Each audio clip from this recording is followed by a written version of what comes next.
When Gary Andersen became the Utah State football coach in 2009, the Aggies had been through 11 straight losing seasons and had not reached a bowl game in 12 years. By 2011 and 2012, he led his team into 2 bowl games while winning a WAC championship. The Aggies of 2012 became one of the school's best teams ever, finishing 11-2 and setting an Aggie record for most wins in a season. In Gary's coaching, spanning more than 5 years, Andersen established a foundation of sustained success and changed the course of Aggie football forever. When I got the call to know the Hall of Fame was a possibility for myself and my family, I'll never forget where I was. I'll never forget the moment. Stacy and I were just hanging out at the house watching a little TV, and Diana gave me a phone call and picked it up, and she gave me the news. And I don't really have words to explain it. Special, awesome, unbelievable. Stacy and I shed a tear together a little bit, for sure. And then I called my boys and said, hey, I need to have a video phone conference with you. And I don't know how to do that. So by the time they figured out how to do it, they thought I was dying. They're like, something's wrong with Dad.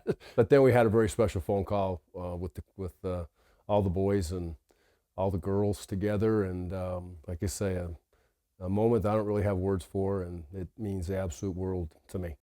Utah State was very intriguing to me. It was a job that I knew from very far away, and I don't know, it was just a gut feeling inside of me that it was a job that I should go look at. And I did, and actually the crazy story is when I drove up here, the last words I was told when I left the Utah football office to come up here and potentially accept the job was, Utah State's where good coaches go to die.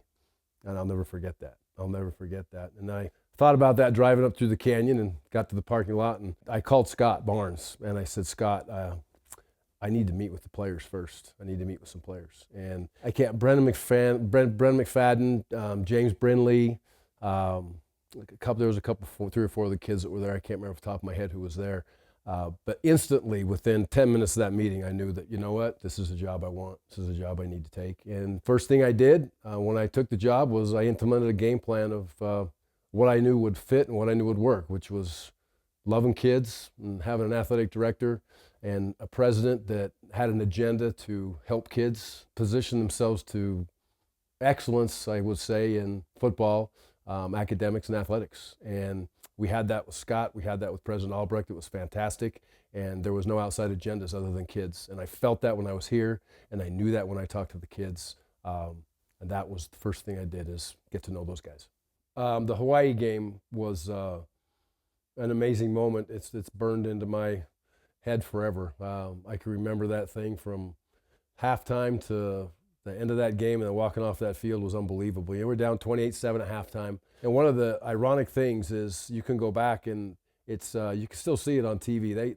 They decided to, in a flipping point or not, whatever it was, when Chucky went down, it got pretty chippy in a bad way. And there was a lot of things that were said to Chucky on the sidelines that wasn't very sportsmanlike. And our kids took that deeply, deeply personal.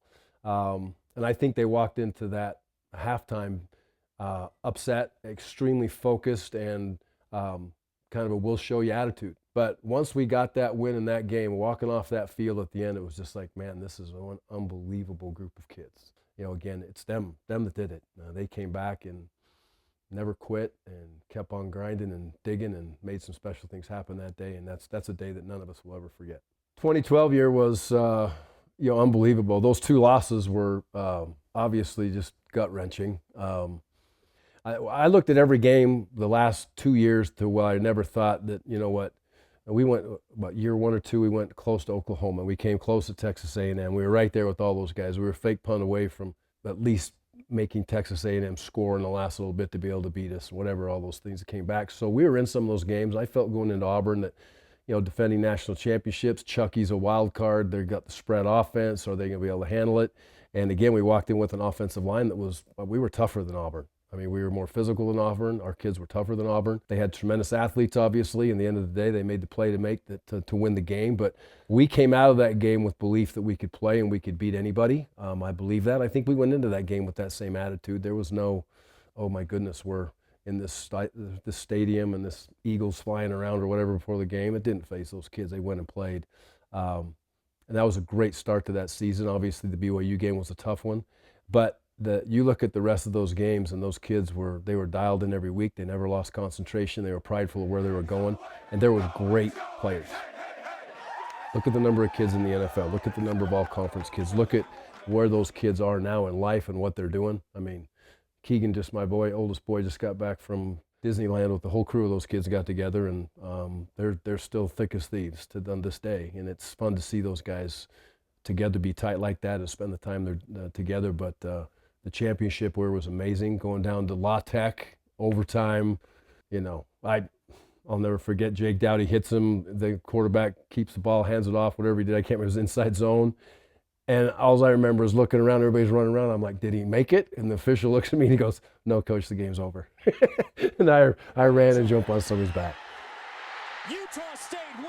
Yeah, when I took the Wisconsin job, there were so many rumors for such a long time about other jobs. And, you know, I had turned down 2 or 3 other jobs to stay at Utah State, and that was, I was going to stay. And then Wisconsin kind of jumped out, and you know, I called Zach Nyborg, my DFO, told staff, told Scott we were going to go to Wisconsin, and we were flying out the next morning, basically, and leaving. So I told Zach, I said, Zach, I got to call these kids, man. So he came over and we started calling, and I actually got most of them before anybody else talked to them, and I asked him to let me keep calling, so it wasn't like everybody knew. And I don't know, I couldn't tell you if there was a kid I missed, but there wasn't a kid I didn't call, and I kept trying to call until I got a hold of them. And I think if I didn't get them all, I got 99% of them. And that was just important to me to be able to just say goodbye at that point. Utah State was very special to me. The opportunity to come back and be the head coach was something that, you know, I never even asked any questions. I just said yes. I didn't care about a dollar figure. I didn't care about anything. And I wasn't looking to be a head coach again. I really was not, but this was my school. That was a great year going to the Frisco Bowl. You know, we had some great players. It's fun to get to know those kids for a year, go through a whole cycle with them, get to a bowl game. Been nice to have won that bowl game, but there was a lot of transition that went through from obviously when Matt left to the first year. Again, it was another special group of kids. Typically Utah State group of kids, you know, tough guys, want to play hard, want to prove you wrong. And we had some very talented kids, obviously with Jordan. Gave you an opportunity to do something special every single week, and he's proven how great of a player he is, and more importantly, how great of a person and a kid he is. But that was a fun year. You know, then what happened with COVID and the crazy year and all the stuff that came with that. And again, I go back that if at Utah State, if we are together and not fractured as a fan base and as a group and as administrators and a group of people, we have the agenda. The agenda is kids. The agendas be our student athletes and our student body. And if we do that, we got a chance to be pretty special. So hopefully we're on our way.